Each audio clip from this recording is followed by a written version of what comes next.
Shalom, shalom. Give me give me a couple minutes. I'm gonna get right back on here. Give me a couple minutes. I'll be right back on. Shalom, family.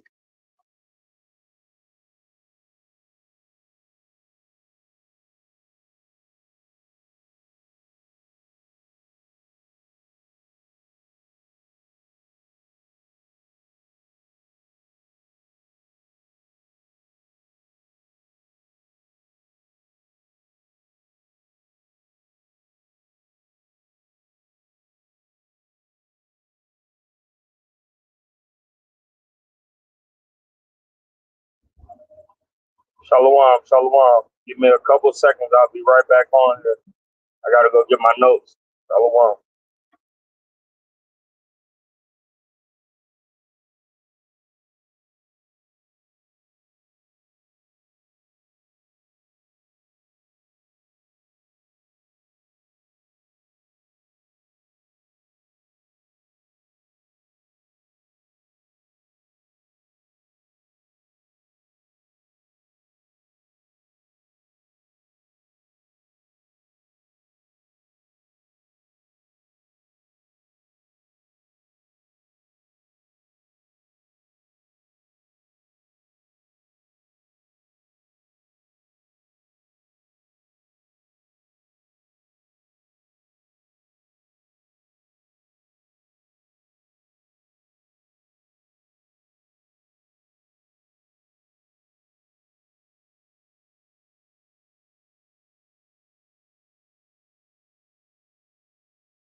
I grab my notes.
Shalom, shalom. First and foremost, I want to give all praises, honor, and glory to Yahweh by Hashem Yahweh Shai, right? Call Allah Abanau Yahweh by Hashem Yahweh Shai, right? All right, so it's time to get into this thing, man. I kept the people waiting long enough, right? Dealing with all these woes and these problems of the world, having to get out of the crib, just to teach the word, having a thing, forgetting things, right? Satan, right? Making a brother forget things and stuff like that, right? But nevertheless, right, let's get into it.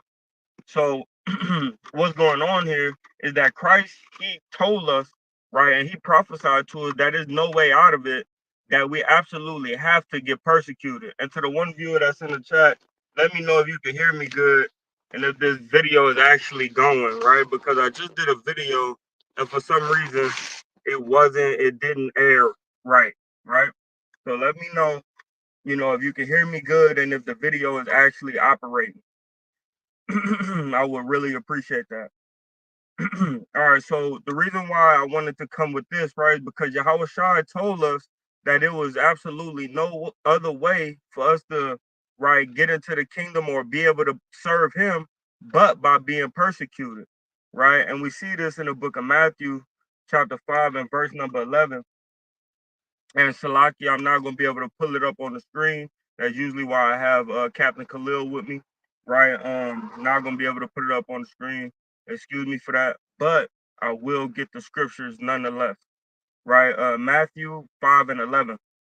Blessed are ye when men shall revile you and persecute you. Salaki, I'm going to start at 10. Blessed are they that are persecuted for righteousness' sake, for theirs is the kingdom of heaven. Blessed are ye when men shall revile you and persecute you, and shall say all manner of evil against you falsely for my name's sake. Right? And this is what we have to go through. There's no way around it. We have to go through the persecution. We have to go through brothers and sisters that's of the world and in the world, right? Ridiculing us and talking mess about us, right? We got to go through these things to be able to get to the kingdom, man. Right? So the next verse, we're going to read the next verse on this, right? Which is Matthew 5 and verse number 13. And this is what you get for all that, right? Rejoice and be exceedingly glad, for great is your reward in heaven. For for Salakia. For they so persecuted Salakia. For so they persecuted the prophets which were before you. Right? So if you being persecuted, you ain't no different, right, than the prophets, man, who were profitable unto the most high God. Right? So we need to take the time to enjoy, right, the persecution that comes from the Father. Right? Because it's always a better thing that he got for us, man. Right? It's not like he persecuting us for absolutely nothing and putting us through things for absolutely nothing. He got a better sight, a better vision and sight than we do. Right? The Lord knows what he doing. Right? We trying to figure it out day by day and trying not to repeat the past. Right? But the Lord know exactly what he doing. Right?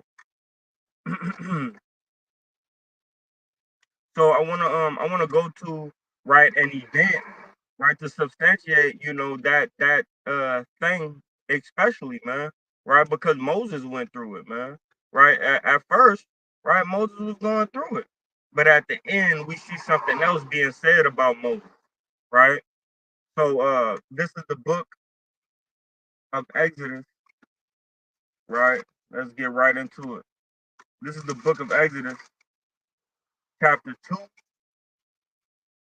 and we're gonna start at verse number 1. And there went a man of the house of Levi and took a wife, Salakia, and took to wife a daughter of Levi. And the woman conceived and bare a son. And when she saw him, that he was a goodly child, she hid him 3 months. And when she could not longer hide him, she took she took for him an ark of bulrush and dabbed it with slime and with pitch, and put the child therein, and she laid it by the flags by the river's brinks.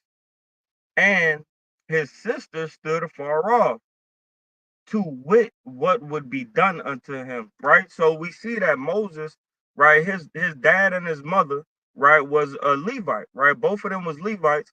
They had a baby. She had the baby, Moses, right, for 3 months. Right. But at 3 months, your baby start to get more noisier, more cry more, stay up longer, right? So she had to do something about it, right?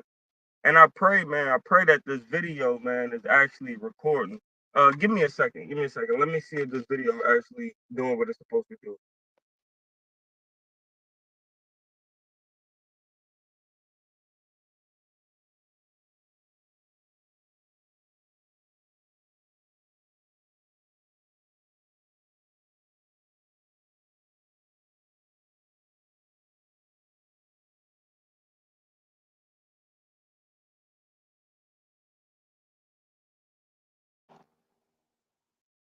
All praises to the Father in heaven. All praises to the Father in heaven.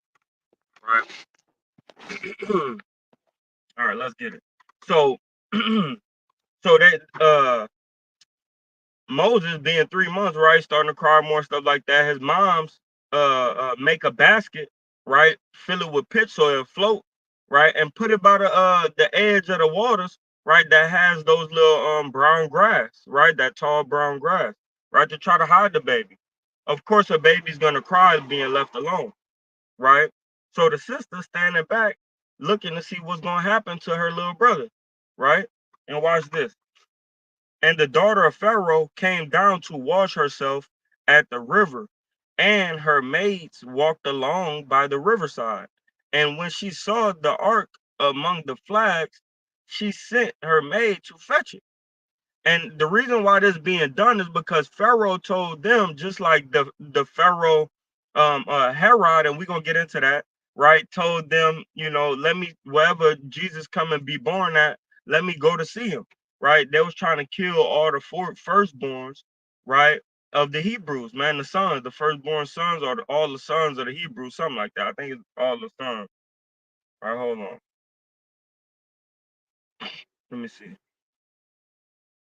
Because it should be right here. So this is Exodus 1 and verse number 22. And Pharaoh charged all his people, saying, every son that is born ye shall cast unto the river, and every daughter ye shall save alive. Right? So she already know her son about to get cast into the water, and the baby's drowning in that water. Right? So Pharaoh commanded that all sons of Israel be killed. Right? So this is why she saved Moses alive. And Masha means drawn from water, right? But watch this. So Exodus chapter 2 and verse number 5. And the daughter of Pharaoh came down to wash herself at the river, and her maidens walked along by the riverside. And when she saw the ark among the flags, she sent her maid to fetch it. And when she had opened it, she saw the child, and behold, the baby wept. And she had compassion on him and said, this is one of the Hebrew children. And this is how you know that we look different. Even from birth, we look different than regular Africans, man. Right? She opened a thing, she said, this is a Hebrew child. Right? Because we don't look like Africans, man. Right? We don't act like Africans. We don't smell like Africans. We don't think like Africans. Right? Reading on. Then said his sister to Pharaoh's daughter, shall I go call unto thee a nurse of the Hebrew women, that she may nurse the child for thee? And Pharaoh's daughter said unto her, go. And the maid sent and called the child's mother, right? She called her mama, right? Come nurse this baby. You got milk going, nurse this baby, right? That's your son, I'm gonna nurse him, right? So let's get another account right quick. That's all I want from there. Right. But we see that Moses, he was persecuted from a youth. He was persecuted from a baby, man. Right. That so much so that his mama had to hide him, right, until he was 3 months, and then put him about the brink that hopefully somebody will find him and take him and put him into slavery or anything else but kill the baby. Right. So now I want to get something else. This is the book of Exodus, right? Chapter 2 and verse number 11. I'm going to start at 10. And the child grew, and she brought him unto Pharaoh's daughter, and he became her son. And she called his name Moses. And she said, because I drew him out of water, right? So drawn from water is Masha. Verse 11. And it came to pass in those days when Moses was grown, Salaki, he went out unto his brethren and looked on their burdens, and he spied an Egyptian smiting a Hebrew, one of his brethren, and he looked this way and that way. And when he and when he saw that there was no man, he slew the Egyptian and hid him in the sand. Right? So we see, that Moses he took it upon himself to smoke, right, one of these Egyptians, man, right, that hurt his brother, man. right? And he know that that was going to get him persecuted. He know that that could possibly get him killed, right? And then watch what it say after that. And when he went out the second day, behold, two men of the Hebrews strove together. And he said unto them that did the wrong, wherefore smitest thou thy fellow? And he said, who made thee a prince and a judge over us? Intendest thou to kill me as thou killedst the Egyptian? And Moses feared and said, surely this thing is known. Right? So we see that Moses, not only was he persecuted, but he also is a peacemaker. Right? So we see that even his fellows, right here, the Hebrews persecuted him. Are you gonna kill me like you did the Egyptians? Right? That's persecution, man. That hurts, right? I come out here to stop y'all and show y'all that I love y'all, right? And you guys are talking to me, right? Like I'm not one of you, like I don't love you, right? So that's persecution too, man. Showing that you love somebody, right? And then at the end of the day, they don't show that they love you back, right? But watch how it ended for Moses, right? And this is how it's going to end for a lot of us, right? That remnant that shall be saved, right? Um, this is the book of Exodus, chapter 30 and verse number 11. And it reads, and the Lord spake to Moses face to face, as a man speaketh unto his friend.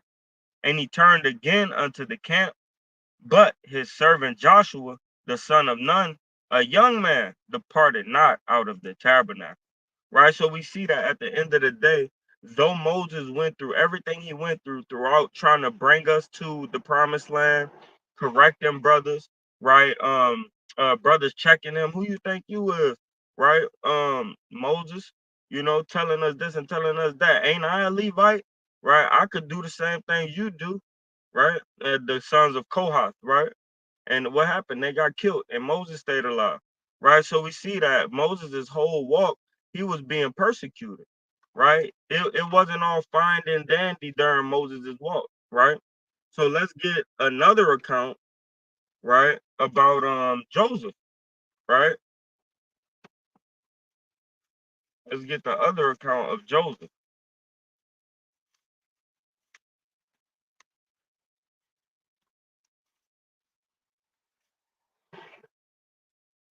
right? So turn with me to Genesis 37 and verse. We're gonna start.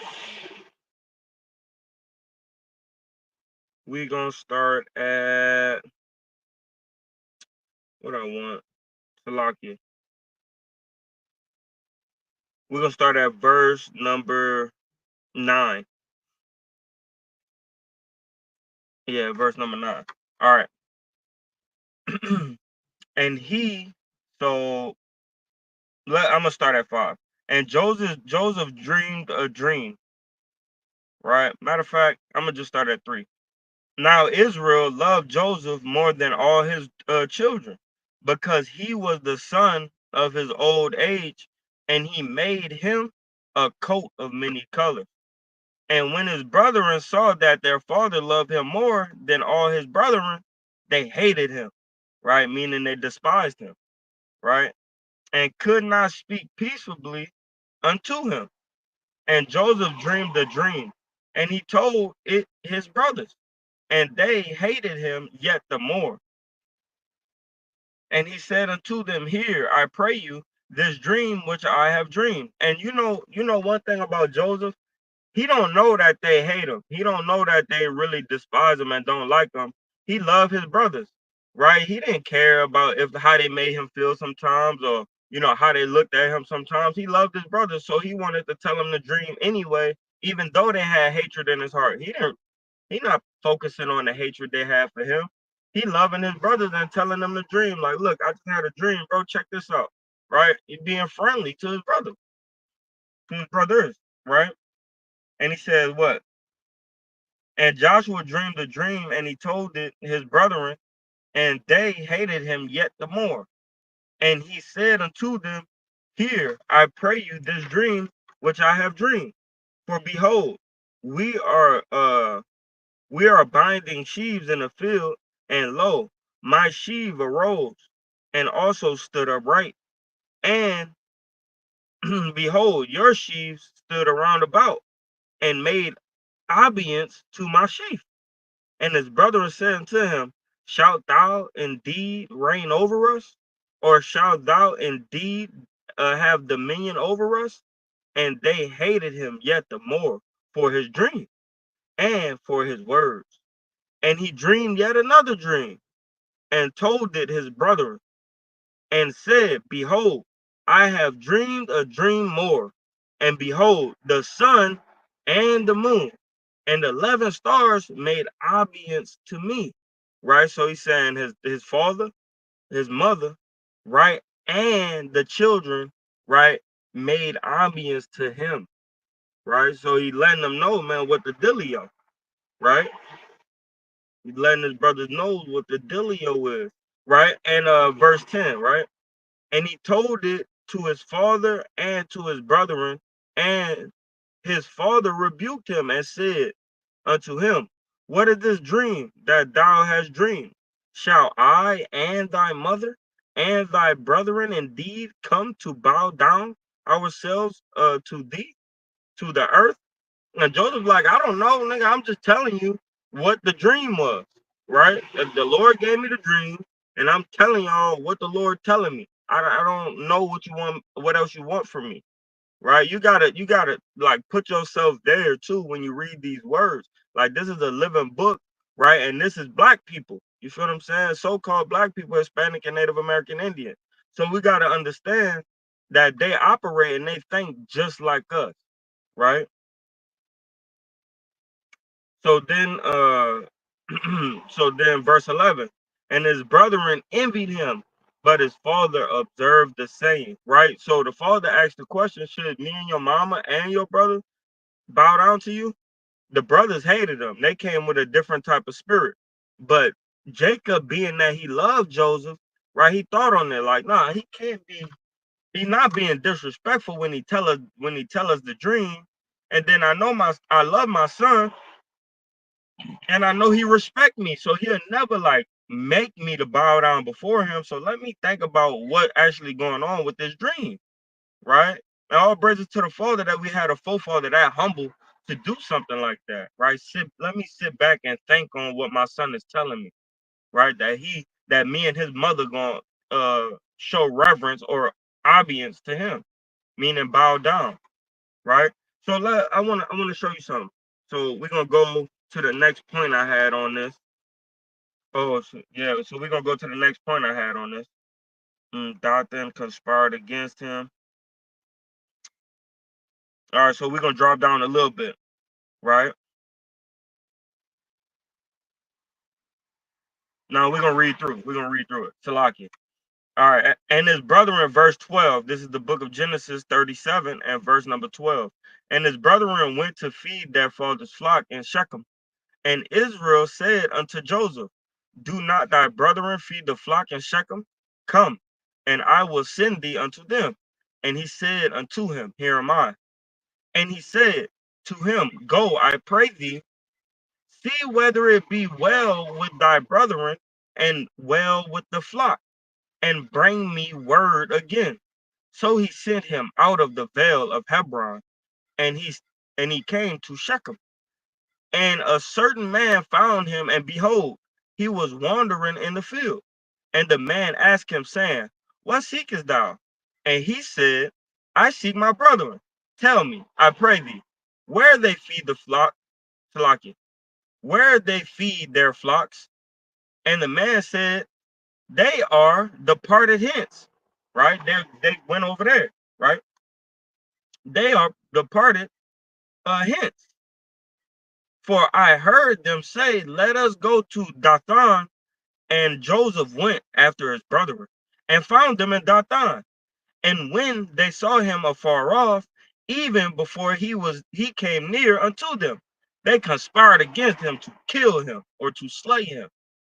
And they said one to another, Behold, this dreamer cometh. Come now, therefore, and let us slay him, and cast him into some pit. And we will say, some evil beast had devoured him, and we shall see what will become of his dream. And Reuben heard it, and he delivered him, Salakia, and he delivered him out of their hands, and said, let us not kill him, right? So Reuben said, let us not kill him. And Reuben said unto them, shed no blood, but cast him into this pit that is in the wilderness, and lay no hand upon him, that he might rid him, Salakia, that he might rid him out of their hands, to deliver him to his father again. Right? So he said, don't kill him, but throw him into this pit, because whatever happened after that, the brother could come back home again. Right? And he ain't tell this to his brothers, but he thinking it in his mind. If we throw him in here, they'll think that he'll die over time. I'm thinking somebody gonna get him up out of there, and he will see him again. Right? So Reuben had a heart. Right? Verse 23. And it came to pass, when Joseph was come unto his brethren, that they stripped Joseph out of his coat of many colors that was on him, and they took him and cast him into the pit. And the pit was empty, there was no water in it. So it wasn't only a pit, it was a well, right? And a well is like 30, 40 feet deep, right? So it was a well. And they sat down to eat bread, and they lifted up their eyes and looked, and behold, a company of Ishmaelites came from Gilead, right? Another one of Israelite cities, right? Came from Gilead with their camels, bearing spicery and balm and myrrh, going to carry it down to Egypt. And Judah said unto his brethren, what profit is it if we slay our brother and conceal his blood? Come and let us sell him to the Ishmaelites, and let us, Salakia, and let not our hand be upon him, for he is our brother and our flesh. And his brethren were content.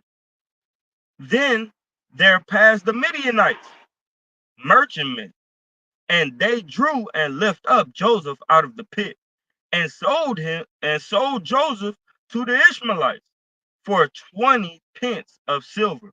And they brought Joseph into Egypt. Right? So his brothers couldn't even get to him first, right? The Midianites got to Joseph, right, and sold Joseph unto the Ishmaelites. Right? All praises be to the Father that they didn't have to lay a hand again on their brethren, to sell him into slavery. Because what brother is that that's gonna sell you into slavery? That's not a good brother, right? So reading on. Come and let us, okay, Salakia. And they brought Joseph unto Egypt, verse 28. Verse 29.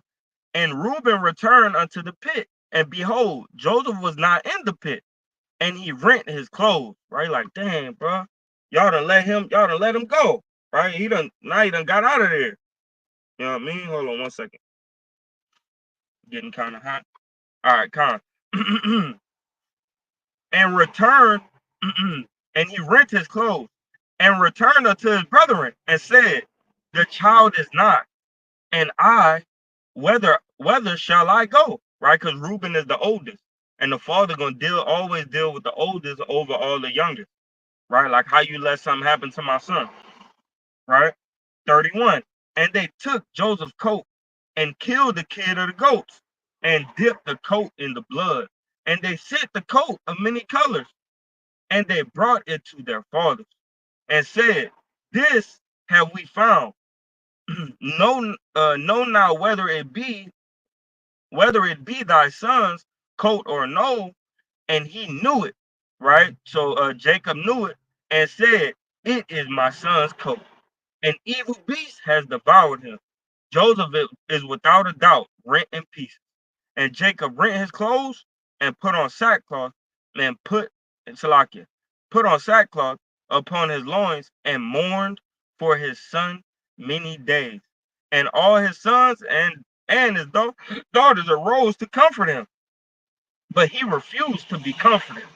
And he said, for I will go down to the grave unto my son. mourning. Thus his father wept for him. And the Midianites sold him unto Egypt, to Potiphar, an officer of Pharaoh's and a captain of the guard. Right? So the brother, so now we seeing that what happened to Joseph, right? The brethren, right, jammed him up. And then before they could jam him up even more, right, another nation come and get him and sell him into slavery, right? So now we see, man, Joseph is being what? He's being persecuted. He got persecuted by his brethren because he saw the greater picture. He saw the bigger picture. The Lord is showing me that y'all gonna show obedience unto me. I don't know why. I don't want y'all to show obedience. I'm not saying that I want y'all to show obedience unto me, right? But this is what the Lord is showing me. Take it or leave it, right? And the brothers persecuted him. Took off his coat. It wasn't nice, right? Took off his coat. Threw him in a pit. Long drop down. Boom, boom, right? And now he's in Egypt, right? Sold to the Egyptians. So we see the persecution of our brother, our beloved brother Joseph, right? But watch his latter end, and this is gonna happen for us. Yeah, though we be persecuted now with rent, bills, wives that don't listen, husbands that's out of order, children right out of order, not listening, right? Family members. Why you reading that there Bible? You don't eat these porks no more. You don't eat this these chitterlings no more. Grandmama, you been eating grandmama chitterlings for I don't know how long, man. You really gonna act like that? Right? You're telling your papa who a pastor, that he lying, right? And he been honoring the name of the Lord, right? And everybody persecuting you for the truth that you spitting, right? And for all the sacrifices that you're making, right? So it's gonna happen. We're persecuted now for the Lord's sake, right? Like I brought out in Matthew chapter 5, verse 10 to verse number 13. Now I want to show you the latter end of Joseph, though, right? Because he ended up being a blessing unto his family, right? And saving them from a famine. And to all y'all that's not really reading your Bible like that, man, I urge you, man, Bible Kushab, please get into your scriptures. Learn this book, man. Learn the history, right? And yeah, it takes work, it takes diligence, but it's worth it over time, man. And it'll show.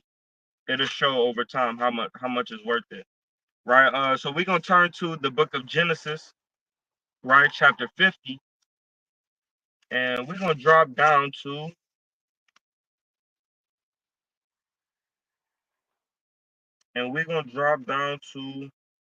right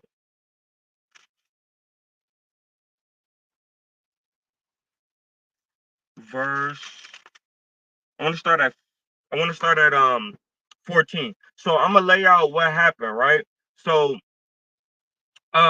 Jacob heard that there was food or corn, right, maize up in Egypt, right? And Joseph is now running Egypt right under Pharaoh, right? So what happens is his brothers come to buy corn from him with their sacks and their money, and then Joseph put the money in back in their sack with the corn, and they bring the sacks back to their dad, right? And this is at this time is 10 brothers, right? Because Benjamin at home, right, and Joseph is dead supposedly to them, right? But Joseph is in slavery in Egypt, right? So now they come back to Jacob, and he like, what's up with this? Y'all got money in these sacks, right? Bring the money back, right? We're gonna keep the corn here, bring the money back, and bring double the money for some more corn, right? So the leader of Egypt don't have a bad taste in his mouth about us because we need him right now, right? So they do that, boom, right? And this time he said, hey, I'm not gonna let you what he did, he put the money back. No, he put a cup in one of their sacks and said, hey, look, cause now he brought back Benjamin, right? Put a cup in one of their sacks, boom, and told one of his officers, go follow them. One of them got the cup, bring him back, right? I don't think this is the time they got Benjamin yet, but I think he put it in Simeon bag, right? Now he got Simeon, right? He tell him, go back, bring back my brother, right? Bring back Benjamin, right? And so now here we with Benjamin, right? And all the brothers is together. All 12 of the brothers is together at this point right here through the finesse of Joseph, right? So now, and it's exposed. It's about to get exposed that Joseph, right? Oh no, it already got exposed. It got exposed that Joseph was right. That Joseph was um Salakia. That Joseph was Joseph, right? Because they thought that he was just another person in Egypt. So now he's gonna tell them this, right? Because he done brought his family in already. He went to Pharaoh, got his family in, right? And now he's gonna tell them this, right? So we in the book of Genesis, chapter 50, and verse number 14. And Joseph returned unto Egypt, and he and his brethren, and all that went up with him to bury his father after he had buried his Salakia, to bury his father, after he had buried his father, and when Joseph brethren saw that their dad was dead, and I was like, surely he's gonna kill us or get us killed now because dad is dead. He not gonna let us slide with what we did to him. Right? Watch this. And and when Joseph's brethren had saw that their father died or was dead, they said, Joseph will peradventure hate us and will certainly requite us all the evil which we did unto him. And they sent a messenger unto Joseph, saying, Thy father did command before he died, saying, So shall ye say unto Joseph, Forgive, I pray thee now, the trespass of thy brethren and their sin, for they did unto thee evil, and now we pray thee forgive the trespass of the servants of God, Salaki, of the servants of the God of thy father. And Joseph wept when they spake unto him. And his brethren also went and fell down before his face. And they said, Behold, we be thy servants. And Joseph said unto them, Fear not, for I am in the place of God. Salaki, I read that wrong. And Joseph said unto them, Fear not, for am I in the place of God? But as for you, ye thought evil against me, but God meant it unto good, to bring to pass as it is this day, to save much people of lives. Now therefore fear ye not, I will nourish you and your little ones. And he comforted them and spake kindly unto them. And Joseph dwelt in Egypt, he and his father's house. And Joseph lived 110 years. Right. So we see that Joseph said, Look, man, you meant it for bad, but it helped me be able to save a multitude of people and my family. And I'm still gonna sit here and take care of y'all. Don't worry about it. What you meant for evil, God meant it for good. Right. And he blessed me through the persecution. Right. And even while I was being persecuted, he blessed me. You feel what I'm saying? So I'm not even tripping on that. And we got to think the same way. Yeah, we're persecuted now today. Yeah, we missing days of work, keeping the lunar moon Sabbath, right? Yeah, we missing these days of work. Yeah, money is funny. Yeah, I'm always falling short on rent. Can't do this, can't pay this, can't, right? But at the end of the day, our reward is in heaven and is not, and the Lord is not slack, right, concerning his promise. Right. So we need to take honor in that. We need to give the Lord glory and praise, right, for the amount of stuff that he bring us through. Man, we got to give the Lord glory and praise, right, for the amount of mercy and grace that he gives to us, man, through all our trials and tribulations, right? Him not killing us for all our sins, man. Actually calling us out of a life full of darkness and treachery, right? And sending us his light, man, his true understanding, and making us beacons of light to the rest of our people, right, living in darkness, man, right, giving us the understanding needed to truly serve him in a correct manner, man. We need to give all honor, praises, and glory to Yahweh Bashim Al Shah every day, all day, for his abundance of grace and mercy, man, and for choosing us, man. We Israel, we chosen, man. Praise the Father, dance unto the Father. say long prayers to the Father, man. I do a new thing and I pray to the Father in the shower, man. You feel what I'm saying? While the water pouring down on me, I let that praise go up, man. Right? Same thing with other brothers and sisters, man. Take whenever you get your quiet time, right? However that look like for you, man. Pray to the Father, man. Praise the Father, man. Not just for 2 minutes, not just for 5 minutes, man. Try to go for 20. Try to get strong and go for 30. Try to go for an hour, right? And just give the glory to the Father, man. Because though we be persecuted, our blessings is being measured in heaven for us, man. Right? Take honor in knowing that, man. All right, so last precept. Last precept. Yeah, last precept. I'm not gonna go into the seven brothers because I don't have Khalil to help me out with this, right? So I'm gonna get the last precept, right? Elementary precept. Still good, always good to the taste buds too, right? The book of Psalms, chapter 34 and verse number I'm gonna start a little bit earlier, right? Verse number 15. The eyes of the Lord are upon the righteous, and his ears are open unto their cry. The face of the Lord is against them that do evil, to cut off the remembrance, Salakia, to cut off the remembrance of them from the earth. The righteous cry, and the Lord heareth, and delivereth them out of all their troubles. The Lord is nigh unto them that are of a broken heart, and saveth such as be of a contrite spirit. Many are the afflictions of the righteous. How many? Many are the afflictions of the righteous, but the Lord deliver him out of them all. He that keepeth his bones, no, not one of them is broken. Right? He keepeth all his bones, and not one of them is broken. Right? So we got to understand, man, that the Lord, he said that he's going to put the righteous under a abundance of affliction, man. So take pride in that, man. Take joy in being afflicted, man. Right? Because at the end of the day, it shows how much you truly care.